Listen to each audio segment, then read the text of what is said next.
Good boy. Hop, hop, hop. Hop in.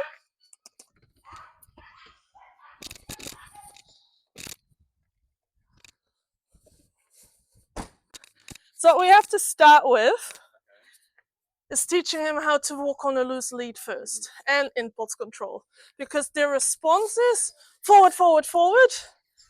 And it could be a bit of anxiety there of like, if I'm just noisy first, that dog might go away. And so far that's worked because the dogs do go away. Same with people coming to the house, right? They're like, oh, if I just bark really loud, the mailman will leave. The mailman was going to leave regardless of their barking.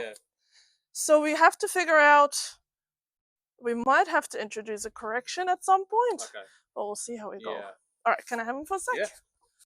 Hello, buddy. This was Obelix, Asterix. Hey? My granddad would love that. He had all the all the books. Yeah. That's where we got it from, That's it. If you wouldn't mind standing over there. Oh, yeah. All right. No, you don't have to be out of shot. I'm just going to walk up and down, up and down. So see how he's all checked out, and probably if I start walking, he's going to start pulling. Oh, my dog is barking at things. So what I want to teach him is to walk slightly behind me. Yeah, because part of the problem is that they are so far in front, barking, lunging, that all you can do is pull back. And when I'm pulling back on the leash, I'm creating more frustration. It's like, oh, now I'm even more pissed off. Yeah, so I want to try to get rid of that. And part of that is by teaching him to back up and get out of my space. I'm in charge of the walk. I've got your back. Because at the moment, they might be a bit like, oh, have you ever done the whole petting thing? Like, it's okay. You're okay. Oh, yeah, usually people do that. They go like that. Yeah. That's it. And it doesn't work, right? So part of that, it's because they see something coming they find potentially scary. And now we're making them sit whilst the scary thing is coming closer. So if I don't know, like, I don't like snakes, right? Like, if you're South African, you probably don't like snakes either. Yes. Right? And if I would be like, I'm coming closer with the snake, what would you do? You'd back up. You'd back up, right? So what the dog wants is space. So me teaching the dog, if you walk behind me, I can actually have time to anticipate and create space. All right, ready? So what I'm going to do with a bit of body, oh no. So I'm going to walk 1, 2, 3, and I'm using my body to tell him you can't pass. So if you imagine a circle around me, you cut the circle in half, I get the front, he gets the back. Yeah. Go 1, 2, 3. Go again. This way. 1, 2, 3. It's always going to be easier with me because they don't know me. And they're like, oh, who's this lady? I better pay attention. Good job. Yes. And that looking up at me is what I want. And that gets them a treat. So I don't really use the treats and the walking with the treats because I feel like it's not that effective. Good dog. Nice work.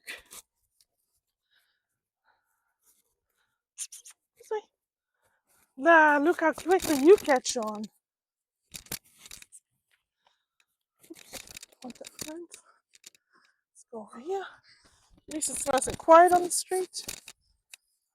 I don't mind them sniffing. I just don't want to be dragged to the smell. Back. Thank you. Good. So now if a dog was to come towards me, he's already behind me. So it's not going to work straight away, right? Because they've had a habit of doing that. But at least I can then block him and make space or whatever it is that we're going to do. You want to try the walking? There you go. So it's 1, 2, 3, and then turn into him. 1, 2, 3. Good. And then keep going in that direction because we're pushing him behind you. And if I then turn that way, I push them in front of me. 1, 2, 3. Oh, stepped off with the wrong foot. We need to do 4 steps there. Good. Come on this way.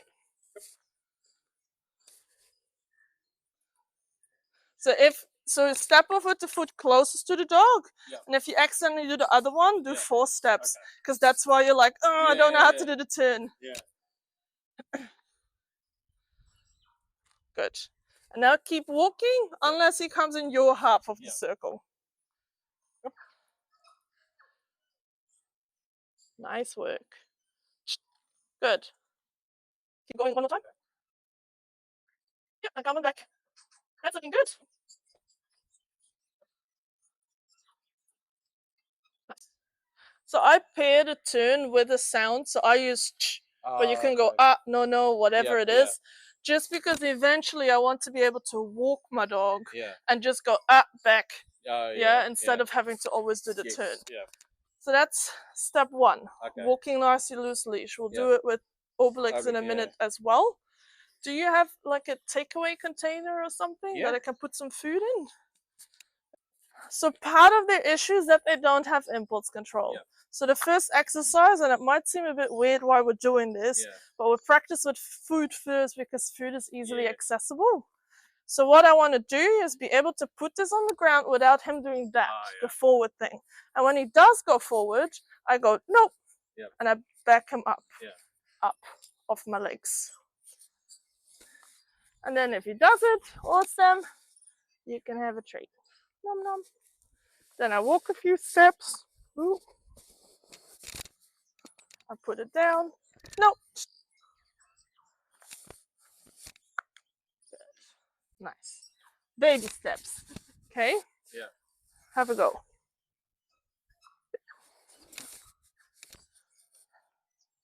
Nope. Good.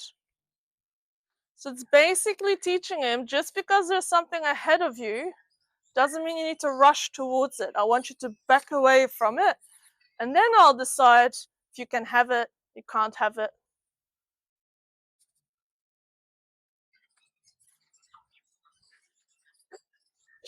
Good. Nice. All right, that was step 1.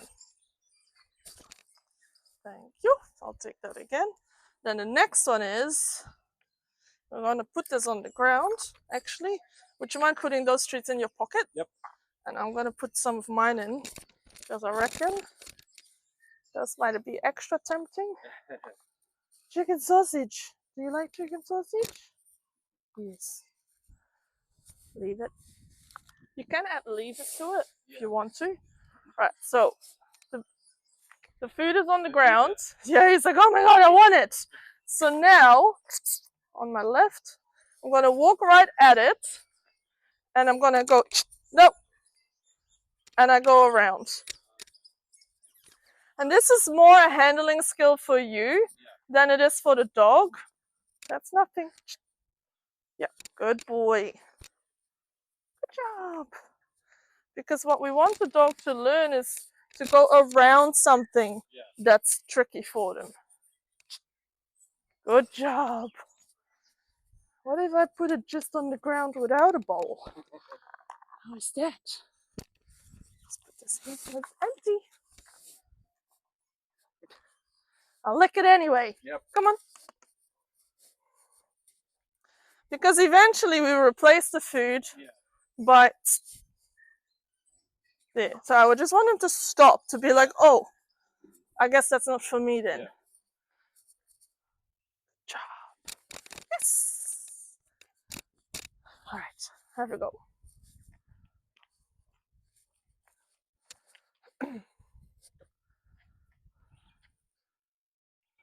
Good boy. He was not too food motivated, hey, you said. He's just kind of like, we'll try it in a minute. So, oh, I forgot to tell you this. That's all right. That's good that you did that. So you know how that was really tricky for you? So when we have a trigger, in this case it's food, but if it's a dog, you always have to be between the trigger and your dog. Yeah, so I need to walk him that side, or I need to move him on my right, because I need to be able to go, no, that's not for you. If he's on the inside, you're lost.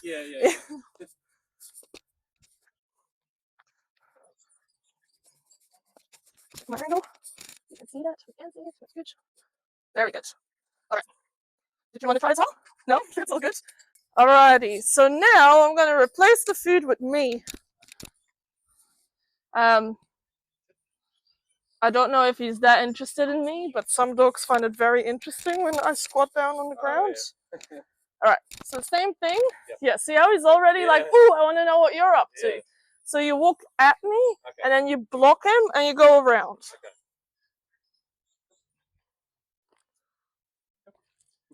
He's like, wait, the food was there on the ground. I could smell it.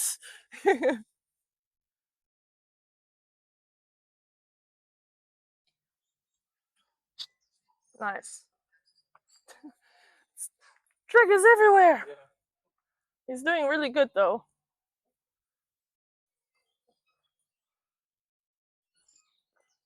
Good. One more time. I'll hold some food in my hand. Extra temptation.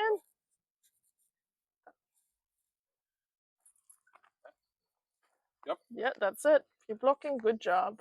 And then he can have a reward when he does do well, right? So if he would ignore you, because yay, good job, well done. So we want to reward his good choices. I've got my backup in case I need it. Alright, so we're going to do the exact same thing. My dog is on the side. That's my quiet dog. I don't think he's even noticed her yet. And I'm just going to try and walk past her a few times. Using that blocking method, the loose leash walking. Ready? Let's go. Back.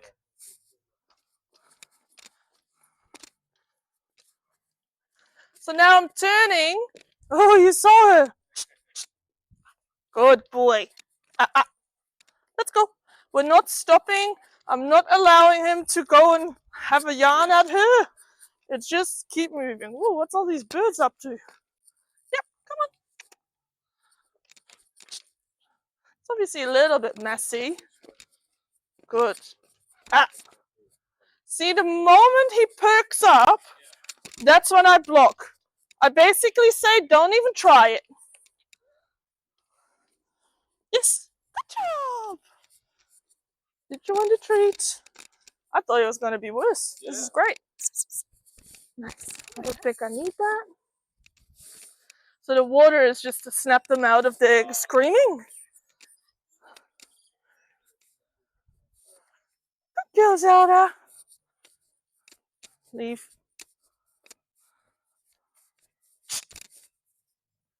Yes, good.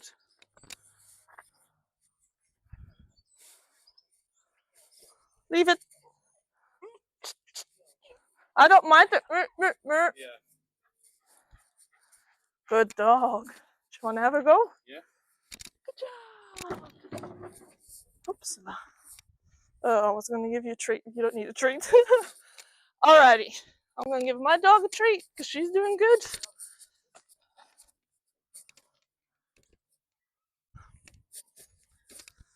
Alrighty. So I would correct. Yeah, good. I'll back him up a bit more next time because that was more like a stop. Oh, there's a person on that side, is it? Yeah, keep going, keep going. Forward, forward, not to her. That's it. That's it. Good. Now turn around. Other side, because she's on your side. That's it. And eventually he's going to get bored, right? Because he's like, oh, well, whatever, there's a dog. And that's kind of what we want. We want him to just be like, there's a dog, doesn't bother me. If that means he never gets to play with other dogs, well, so be it. He lives with another dog, right? Good job. Obviously, we're pushing it a little bit further than I would usually do. But it's further than I thought we would come. Good. And keep moving forward. Well done. Have you got any treats on you? Give him one. That's perfect. Nice work. Don't let him do that. So move closer to the sidewalk. Don't let him push you to her. Because that's a little bit what he's doing. He's like, oh, but I want to go. I'm like, nah, we're not going. None of your business. Let's go. Good girl, Zelda. You're just standing there like a sad dog. Oh! Alrighty. Should we get the other one out? Yeah. I'll put mine away again. We'll start from the beginning and then we'll do the same thing. Good job, Zelda. Alright, so what's next? Homework is going to be practicing your loose leash walking and that impulse control activity. And try and think of, maybe try list 10 items your dogs really like and then rank them. Like, oh, this is their absolute favorite. Teddy And bears. That's gonna be, because when my daughter gets a new one, they go crazy for they the want to teddy play bear. with it. Yeah. Great. So that'll be a great one to practice that with. You can practice it here or in the house. It really doesn't matter where you do it. Until he really understands the leave it or the loss, whatever you want to use the word. And then whenever you do see someone on a walk, it's going to be unavoidable.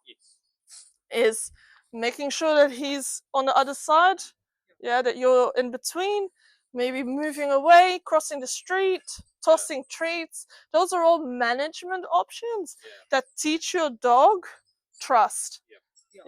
It's not a solution to the problem, but it gives you an out instead of having to sit here and the dog just keeps approaching. And then next session we're going to I'm gonna do more with my dogs. So I want to see how they first one-on-one again. Gonna see how we go with walking past each other, around each other, if we get to that point, and then when they're both out together. Okay, that's gonna be a whole other kettle of fish. But so I want you to walk them separately. So do not walk them together. Together they just one goes and the other one just follows. And if you can walk them every day, at least 10 minutes. So I know at the moment they don't get walks all the time, and that's okay, especially together, just don't. But I know it's a lot on the time if you have to walk two dogs separately.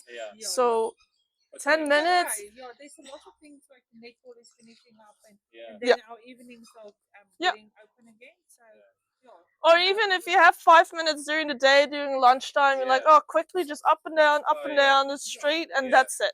It doesn't have to be a whole trip around the golf course. Please don't do that, actually. That would be way too hard. So even if the walk is just up and down here,